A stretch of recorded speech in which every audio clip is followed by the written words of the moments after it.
오늘 말씀의 제목은 갈등의 순간은 은혜로 결정이라는 제목으로 같이 나누고자 합니다.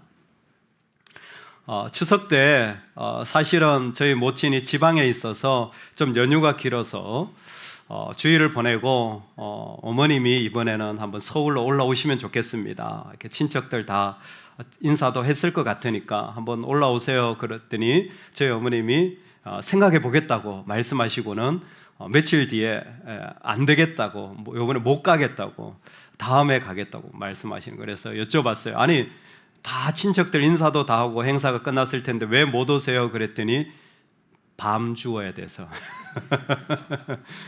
매일 아침 저녁으로 이렇게 밤을 주우시는 것 때문에 못 올라오시겠다는 거예요. 그래서 정말 그게 뭐 대단한 거라고 한번 올라오시지, 안 주워도 되는데. 그리고는 저희가 내려갔습니다. 내려가서 이틀을 딸과 함께 매일 밤 주우러 나갔어요. 근데 아침에 나가면 밤이 너무 많이 떨어져 있는 거예요. 재미있는 게 밤을 줍다 보면요, 더 줍고 싶어요. 근데 10살짜리 딸도 밤을 줍더니 아빠, 할머니 마음이 이해가 돼요. 왜 못 오셨는지. 왜냐하면 주워보니까 조금 더 주우면 10분 주웠는데 이만큼을 주웠어요. 한 1kg 500. 다 돈입니다.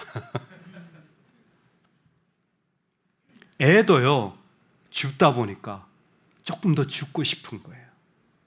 어른도 줍다 보면 좀 더 줍고 싶은 거예요. 그리고 금방 주워지면 이게 또 얼마나 재미있는지 몰라요. 욕심이라는 게 놀랍게 우리 마음에 말할 것도 없이 그냥 붙어 있습니다. 덕지. 처리되지 않은 우리 자아의 모습이 사람을 만날 때나 상황이 벌어질 때마다 얼마나 쉽게 우리에게 다가오는지 모릅니다. 베드로, 그는 그의 인생에 아주 중요한 3마디를 남긴 사람입니다. 첫 번째, 나는 죄인입니다. 물고기 잡으려고 했지만 밤새 잡지 못했을 때에, 그때에 주님이 그 자리에 오셔서 깊은 곳에 그물을 던져라 라고 했을 때 그물이 찢어질 만큼 많은 물고기를 잡는 그 놀라운 상황을 보며 그는 절대자를 경험하게 되고, 절대자를 경험하자마자 자신 안에 있는 죄성이 적극적으로 드러나 나는 죄인입니다. 여러분, 주님 앞에서 아마 우리가 정말 피할 수 없는 질문 하나, 이거일 겁니다. 나는 죄인입니다.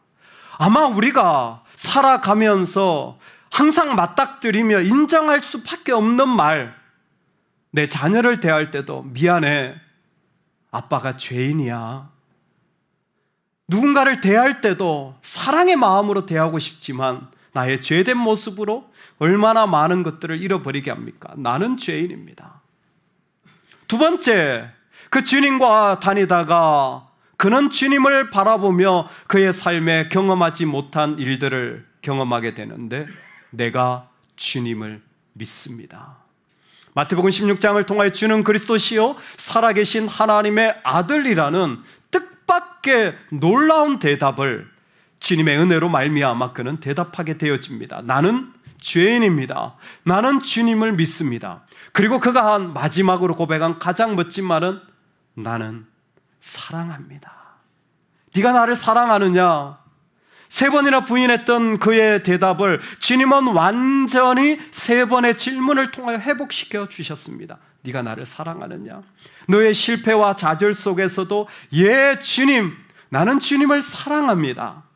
여러분, 이 멋진 3가지의 고백이 베드로가 우리에게 전하여 준 너무나 아름다운 고백인 것 같습니다. 그리고 오늘 우리는 믿습니다와 그리고 그가 가진 아픔 속에서 사랑합니다로 걸어가는 그 자리 속에 어떻게 걸어갔는지를 보여주는 징검다리 같은 대화가 일어나는 장면이, 부활의 주님이 이제 물고기를 잡으러 간 베드로에게 나타나셔서 대화를 하는 장면입니다. 참, 주님이 부활하셨다는데 그 부활의 주님을 기다리는데 어떻게 해야 될지, 어떻게 따라가야 될지 아무것도 할 수 없어. 그는 물고기 잡으러 가자. 그리고는 갈릴리로 다시 돌아갑니다. 베드로가 가니까 너도 가니? 나도 그냥 할 일도 없는데 가야지 뭐. 주님을 꼭 배신했다고 말하기는 어려울 것 같습니다. 그가 하던 일을 통하여 가족을 부양하고 식구를 먹이는 일은 언제나 아름다운 일입니다. 돈 많이 버세요. 열심히 돈 버시기 바랍니다. 죄 짓는 거 아니에요. 아름다운 일이에요. 물고기 잡으러 가자. 당연히 그 시간을 활용해서 그 일을 열심히 하는 거예요. 그랬더니 제자들도 쫓아갔습니다. 그러나 웬일인지 이 전문가가 가장 물고기가 많을 시간인 밤에 열심히 했는데도 불구하고 물고기를 잡지 못하는 기이한 일이 납니다. 그때 부활의 주님이 다시 그 베드로에게 나타나서 오른편에 그물을 내려라. 주님인지 몰랐어요. 왠지 그분의 말을 따라 하고 싶어서 그냥 그대로 했더니 물고기가 어마어마하게 잡히는 일들이 났습니다. 그때 주님이시라. 그 말을 듣자 베드로는 깜짝 놀라서 그 배에서 뛰어내려 그냥 바로 그 주님을 향하여 달려가는 일이 일어나게 되어집니다. 생선 얼마나 잡았니? 가서 물고기 좀 가져와. 네. 제 배에 물고기가 가득합니다. 다시 쫓아가가지고 그 가득 잡힌 그 배에서 물고기를 가져오려고 하는 장면이 오늘 우리가 보려고 하는 장면의 한 부분입니다. 예수께서 이르시되 지금 잡은 생선을 좀 가져오라. 지난번에 감비아 선교를 갔는데 그곳에 바다가 있더라고요. 이게 피시 마켓이 있다 그래서 생선을 파는 곳이 있다 그래서 생선을 좀 사려고 갔는데 그 바다가 정말 아름답더라고요. 정말 너무 아름다운 바다가 펼쳐져 있는데 그 저 멀리에 그 목선, 그 어부들이 잡는 배가 정박해 있는 겁니다. 부두로 들어오지 않고 저 바다 좀 멀리 떨어져 있어요. 그 멀리 떨어져 있는 곳에서 그 아주머니들이 이 어깨에 망태 같은 걸 이렇게 메고는 그 배에서부터 이 해변까지 열심히 왔다 갔다 하시더라고요. 그래서 뭐 하는 거냐 물었더니 물고기 운반하는 이 부업이라는 거예요. 그 아주머니들 아니면 그 쪽배가 이렇게 있어서 아마 이 배의 깊이 때문에 그랬던 것 같아요. 그 작은 배가 이렇게 물고기를 이렇게 해변으로 나르고 아니면 거기에 있는 대부분은 그 나라는 사람들이 그냥 다 벌거벗고 메고는 가가지고 하는데 너무 아름답더라고요. 그 장면이. 지금 그거죠. 그물에 물고기가 가득한 거예요. 근데 그것을 지금 해변까지 끌고 올 수 없는 상황에 지금 그 물고기를 다시 확인하러 간 겁니다. 그러는 중에 이미 숯불이 있는데 그 위에 생선이 놓였고 떡도 있더라. 아니 생선을 가져오라고 하셨는데 이미 그 전에 이미 숯불이 있는데 그 위에 생선이 놓였고 떡도 있더라. 공교롭죠? 생선도 있고 떡도 있습니다. 생선떡 뭐가 떠오르시죠? 오병이어. 그렇죠? 아마 그런 오병이어 같은 기적을 여기에선 행하지 않았다고 할지라도 이 장면은 누가 봐도 그때에 그런 기적을 행하신 오병이어 기적의 목적이 무엇입니까? 예수 그리스도의 하나님의 아들 되심, The Son of God 되심을 나타낸 거잖아요. 지금 예수님은 생선과 떡을 자신이 준비해 놓으시고는 자신이 그 가운데 바로 이 세상 가운데 하나님의 아들로 함께하고 계시다라는 것을 말씀하고 있는 것 같습니다. 놀라운 것은 12절의 말씀입니다. 예수께서 이르시되 와서 조반을 먹어라 하시니 제자들이 주님이신 줄 아는 거로 당신이 누구냐 감히 묻는 자가 없더라. 아멘. 예수께서 이르시되 와서 조반을 먹어라. 아침을 같이 먹자라고 말씀하시는 겁니다. 우리는 이 본문에 익숙하여서 그냥 이렇게 읽을 수도 있을 것 같아요. 예수님이 막 베드로 보고 물고기 가져오라고 하고는 물고기 가서 가지러 갔더니 그 세어 보니까 153마리나 되는데 예수님이 그런 제자들을 향하여서 밥 먹자고 말씀하시는가 보다. 와서 조반을 먹어라. 그런데 사실 지금 앞에 있는 상황과 좀 연결해 보면 이 말은 상당히 의아하기 그지없는 말입니다. 와서 조반을 먹어라 라는 말보다는 지금 만난 베드로를 향하여 베드로야, 우리 얘기 좀 하자. 너하고 나하고 얘기할 것 좀 있지 않니? 여러분, 이게 아마 삶의 평범한 플롯이 아닐까 생각을 합니다.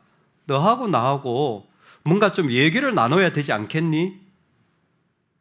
그 얘기를 하지 않고 밥을 먹자고 말씀하시는 거예요. 왜냐하면 지금 사실 베드로가 이 이야기를 들었을 때에 그는 숨길 수 없는 지난날에 가오가 있었거든요. 예수님을 3번이나 부인했던 사실이었습니다. 3번이나 부인했어요. 3번이나 부인했을 뿐만 아니라 마태복음에 보면 예수님을 저주하며 모른다라고 했습니다. 아예 진심으로 예수님과 같이 있는 사람이라고 자신이 표현하는 것을 거절했던 마음이었어요. 그는 정말 그 중에 한 사람으로 인정되는 것이 힘들었고, 그것이 어떻게 보면 내 상황과는 너무 맞지 않는 상황이라 완전히 거부하고 등을 돌린 그런 아픔이 있었던 자리였습니다. 그런 사람이었어요.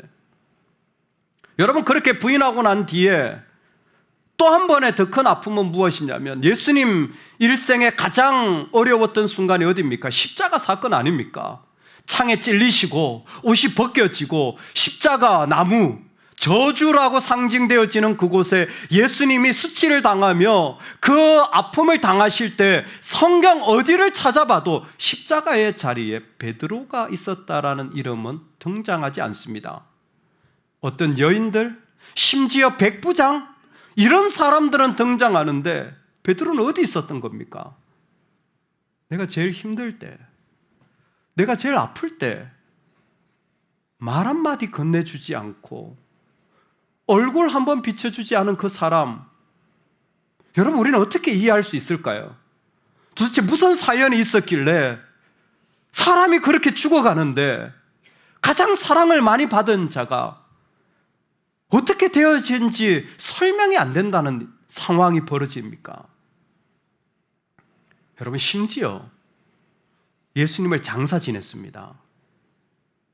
장사 지낸 무덤에 제일 먼저 그 죽은 자를 기념하기 위하여 찾아온 것은 베드로가 아니라 누구였죠? 막달라 마리아와 여인들이었습니다.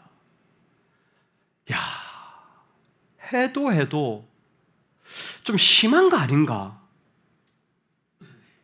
그런 베드로를 부활한 이후에 주님이 만나신 겁니다. 베드로야, 얘기 좀 하자. 여러분, 이게 맞지 않을까요? 저는 지금도 인생에 제일 두려운 말이 이 말입니다. 얘기 좀 하자.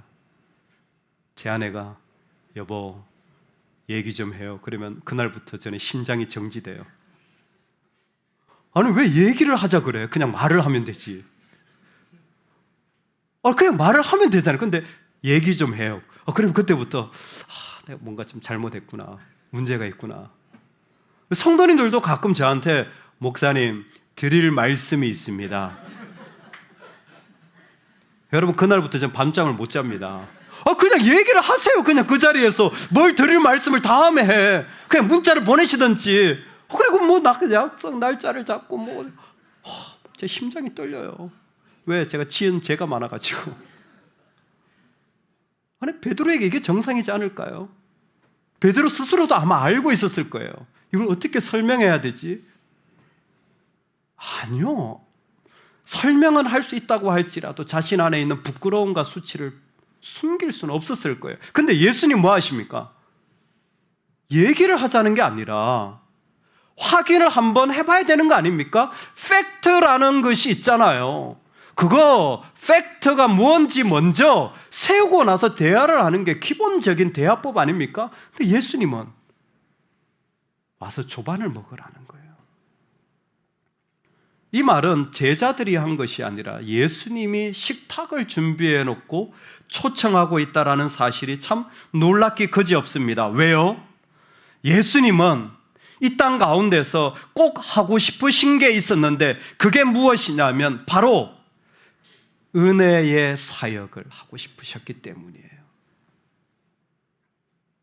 부인한 베드로, 실패자, 가장 의심 많았던 믿음 없던 도마, 그 성질 급해서 도무지 기다리지 못하는 세베대의 아들들, 그나마 좀 나다 나이로 충성스러운 사람이었어요. 그리고 이름 없는 2명의 제자, 7명의 정말 이해할 수 없는 사람들 모두를 주님은 그저 함께 밥 먹는 자리로 초대하는 것입니다. 야, 밥 먹자.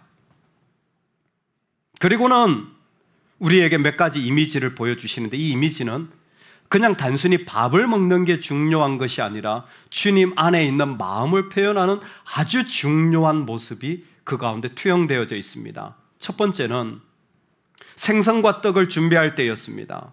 생선과 떡을 준비한 그 자리를 보니 이렇게 말씀합니다.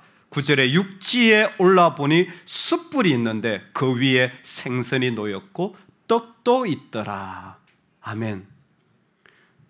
육지에 올라보니 숯불이 있는데, 숯을 피운 불이죠.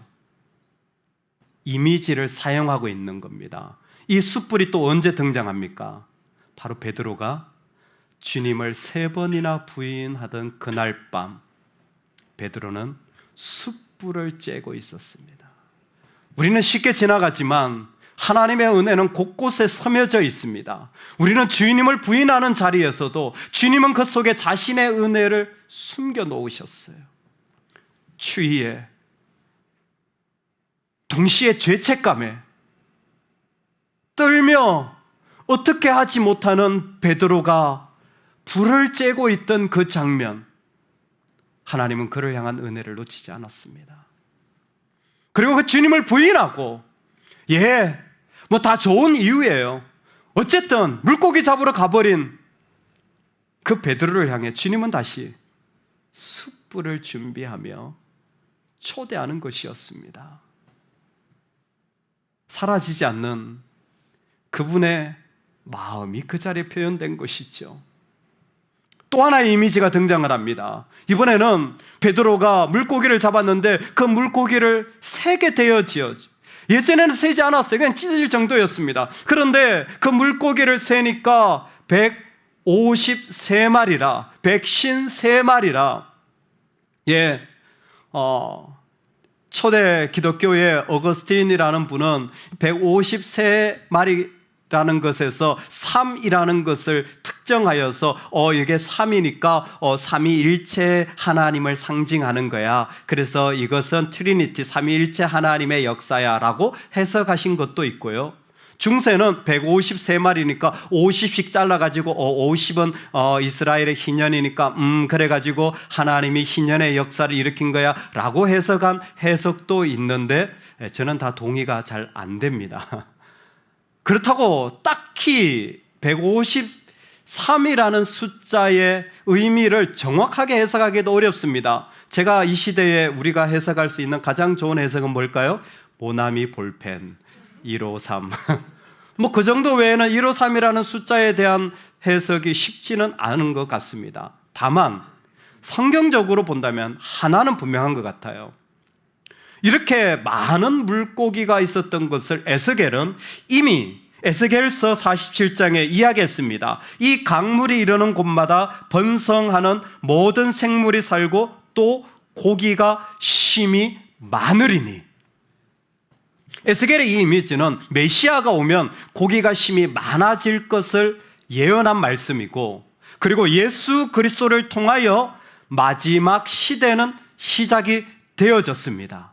마지막 시대가 시작되어지면서 동시에 풍성함, 이 물고기 숫자처럼 그 은혜와 삶의 자리가 그리스도를 통하여 풍성해질 것을 상징하는 것은 부인할 수 없는 사실입니다. 주님의 마음은 풍성한 거예요. 주님의 마음은 풍성한 겁니다. 여러분 마음은 요즘 어떠세요? 풍성합니까?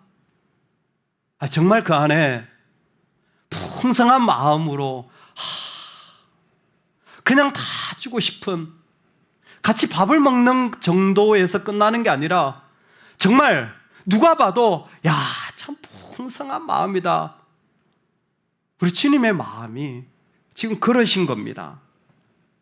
결정적으로 이 말씀의 결론은 이겁니다.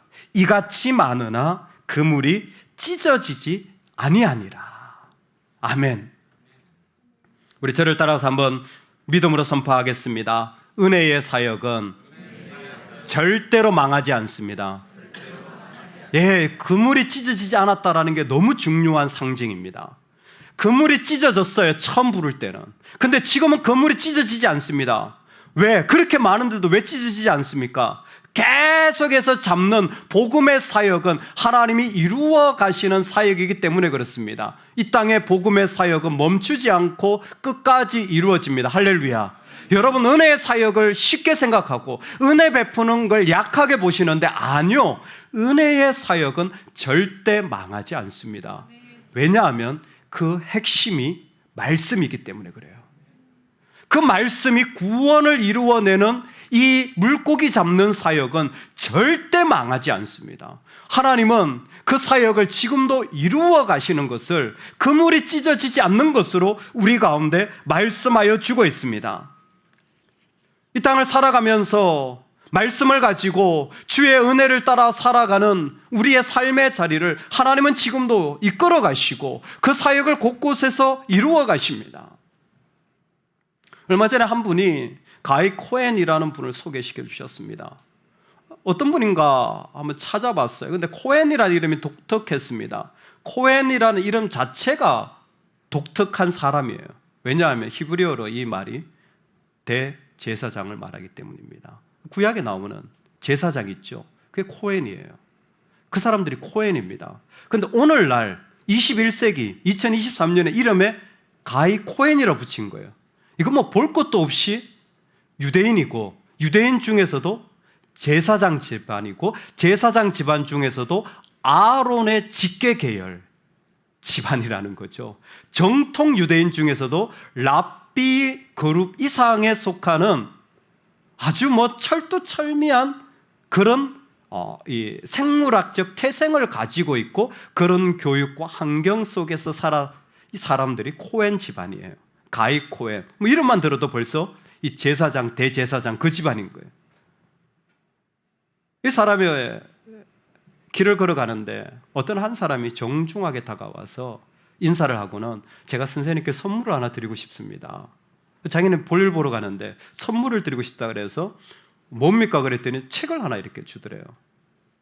그래서 이게 뭡니까 그랬더니 나중에 한번 읽어보십시오. 그리고는 사라지더라는 거예요. 근데 뭐 볼일 때문에 바빠가지고 가방에 넣어놨다가 집에 가서 딱 열어보니까 신약 성경. 바로 쓰레기통으로 휙. 정통 랍비 제사장 집안, 유대인 중에서도 집안 자체 어릴 때부터 뭐 대대로 아론의 후손이 지금도 있는, 휙 집어던진 거예요. 뭐 예수를 받아들일 이유가 없는 그런 사람들이었어요. 근데 어느 날 청소를 집에서 하다가 그 던졌던 성경책이 꼴인이 안 됐는지 바닥에 널브러져 있는 거예요. 그래가지고 자기도 모르게 그냥 펼친 겁니다. 그리고 이렇게 덜셔봤어요, 성경책을. 여러분 그거 아세요? 사람은 아는 만큼 보입니다. 할렐루야. 여러분 제가 보이신다는 건 잘생긴 사람을 알아본다는 거죠.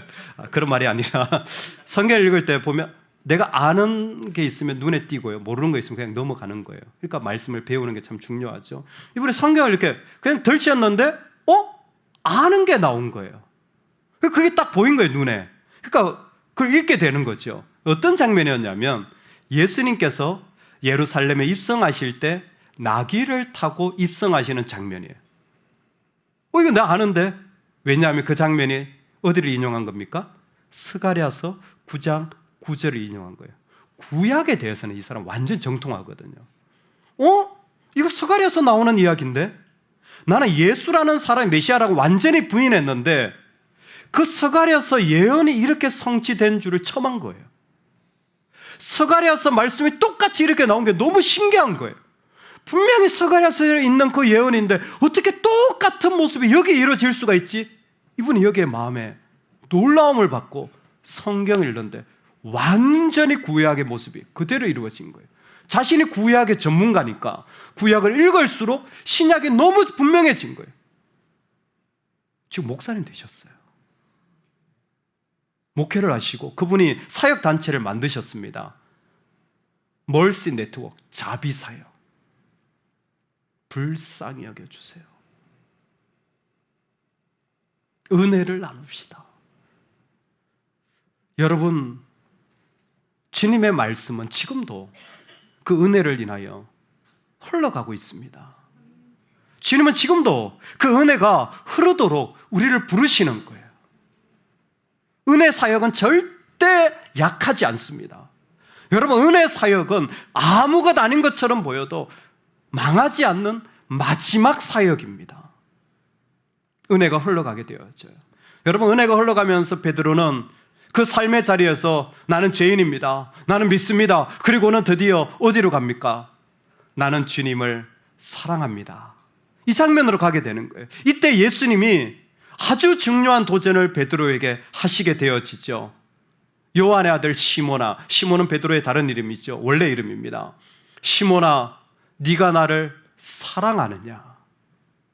네가 나를 사랑하느냐? 이건 은혜가 흘러들어가 그를 초청하는 너무 중요한 장면입니다. 네가 나를 사랑하느냐?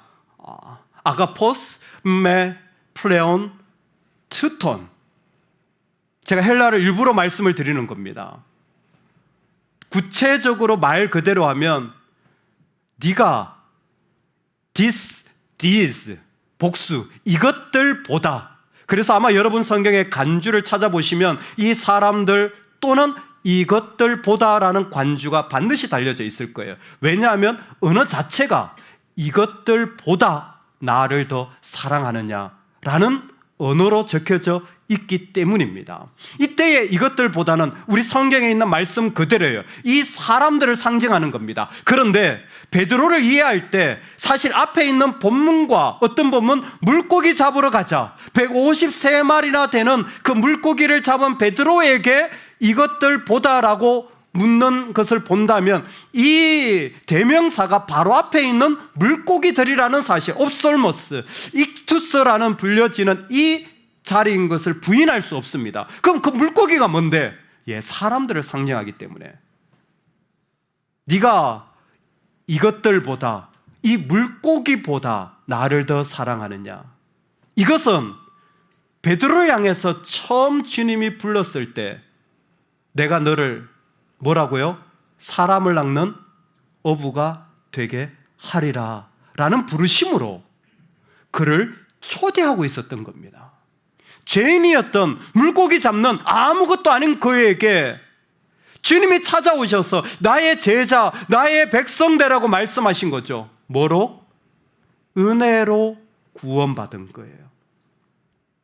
믿으십니까? 은혜로 구원받은 거예요. 은혜로 구원받은 거예요. 나 같은 죄인이 은혜로 구원받은 거예요. 그런데 은혜로 구원받았으면 은혜가 나가야 되잖아요. 은혜로 구원받았으면 은혜가 나가야 되잖아요. 은혜로 구원받았으면 은혜의 모습으로 되어야 되잖아요. 은혜로 구원받은 자가 이상하게 중간에 자꾸 보니까 은혜가 아닌 조직이 나가고 힘이 나가고 계산이 나가고 견지어봄이 나가고 평가가 나가고 정죄가 나가고 은혜로 구원받은 자에게서 자꾸 다른 것이 나가다 결국은 뭐예요? 부인하는 자가 되어버린 거예요. 네가 이것들보다 베드로야, 내가 너를 불렀던 처음의 자리, 그게 우리의 살아갈 삶의 자리 아니겠니? 내가 너를 은혜로 불렀다면 더 은혜로 살아가면 좋겠다. 네가 그 은혜로 인하여 이 사람들을 먹이면 좋겠다. 우리의 사명이 무엇입니까? 사명이라는 글자만 하나 넣어도요, 사람들은 금방 변질되어져 버려요. 목사, 은행원, 교사, 그 사명 아니에요. 우리의 사명은 처음부터 은혜로 사는 것이었습니다. 우리의 사역은 은혜 사역입니다. 은혜 사역을 하기 위해 다양한 모습이 필요할 뿐이지, 주의 은혜가 처음부터 끝까지 내가 크리스찬으로 내 가정에 부름받았을 때 내가 아내로서, 어미로서, 아버지로서 나는 뭐 해야 됩니까? 예, 여러 가지 역할을 해요. 그러나 그 본질은 무엇입니까? 은혜입니다. 그게 우리가 받은 가장 중요한 자리인 거예요.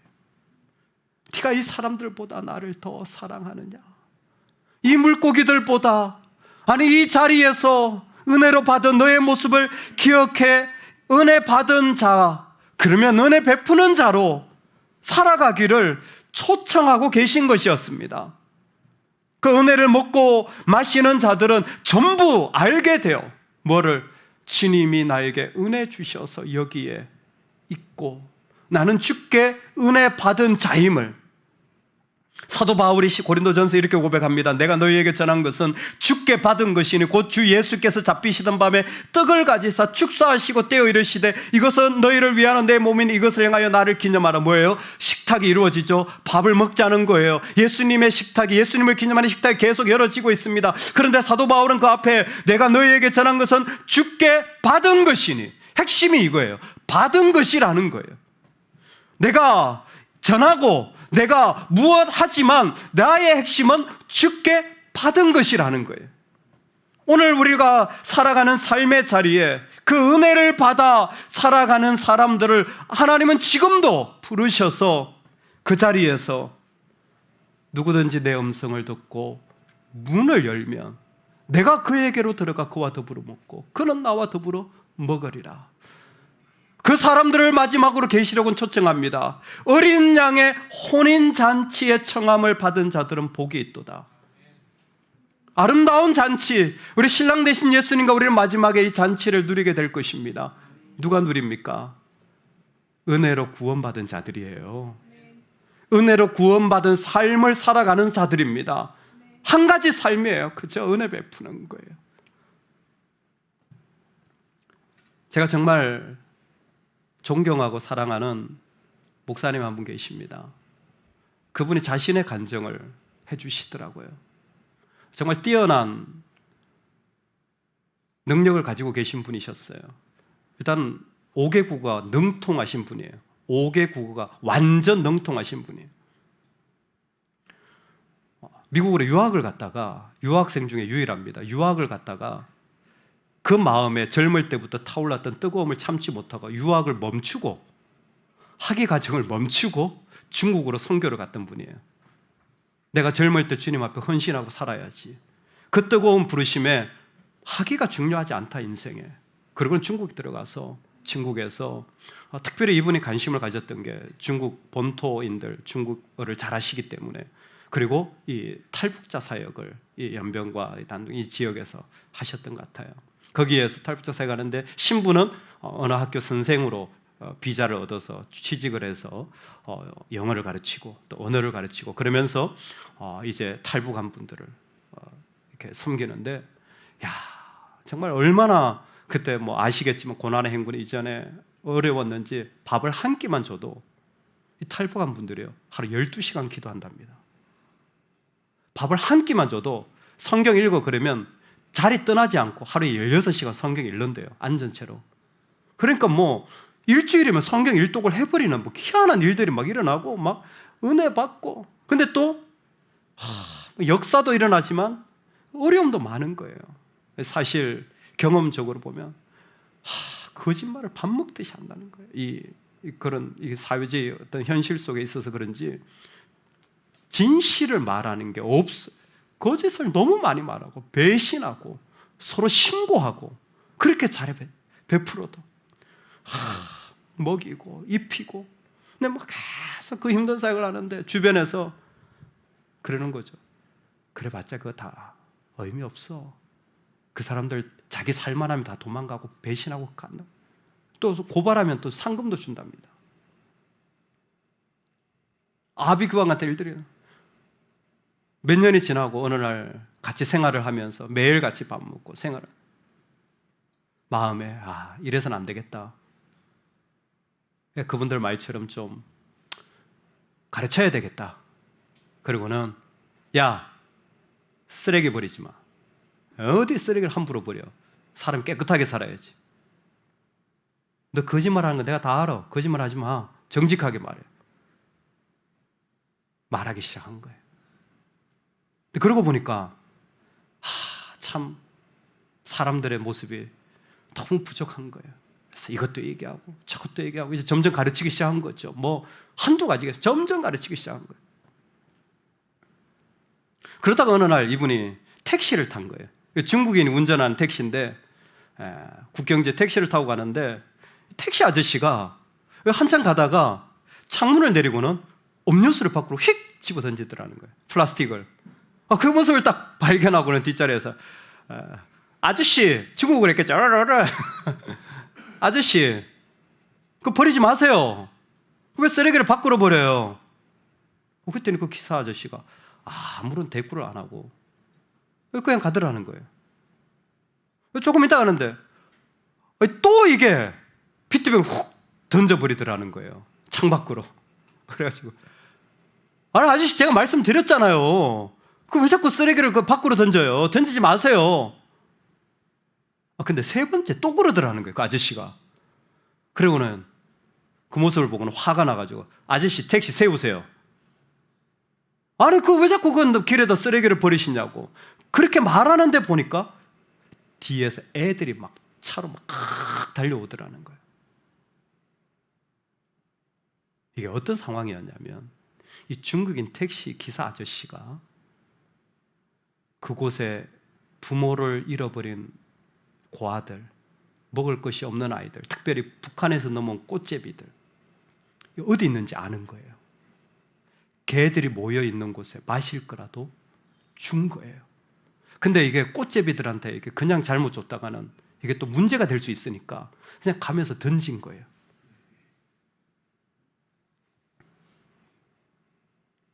선교사님이 그 모습을 보고는 눈물을 펑펑 쏟은 거예요. 하나님, 저는 선교사로서 더 이상 자격이 없습니다. 제 마음의 은혜를 잃어버렸습니다. 그분이 정말 그렇게 얘기를 하시더라고요. 자격이 없는 선교사가 여기서 뭐 하겠습니까? 그리고는 그날로 사역을 다 정리하고 나오는데 평생의 아픔이었대요. 내가 주님 사랑해서 하기까지 내던지고 달려갔는데 어느 순간 은혜를 잃어버린 비참한 모습을 다시는 살고 싶지 않다고. 아무리 옳다고 말해도 내 안에 은혜가 없다면 나는 아무것도 아니라고. 여러분, 우리가 그 사람 아닙니까? 예, 맞아요. 다 맞는 이야기예요. 근데 우리가 알잖아요. 우리가 은혜가 없으면 나는 살 수 없고 내가 그 은혜 없이 대할 때 얼마나 후회가 됩니까? 짧은 인생, 이 세상의 사람들은 그렇게 살아도 될지 모르겠습니다. 그러나 주님이 우리를 이 땅에 부르신 것은 너희만큼은 은혜로 살아가면 좋겠어. 우리 마음 안에도 갈등이 왜 안 일어나겠습니까? 죄된 우리 모습 속에, 수없는 관계 속에 어려움이 생길 때마다 여러분, 은혜 베푸는 자가 되기를 원합니다. 은혜 베푸는 것으로 우리의 인생이 끝나 우리가 그 어린 양의 혼인잔치에 참여할 때 내가 너를 알아보겠다. 나의 은혜로 구원받은 자녀구나. 그 은혜로 살아온 나의 자녀구나. 우리 그 주님 만나는 날까지 우리에게서만큼은 은혜가 흘러나오기를 주의 이름으로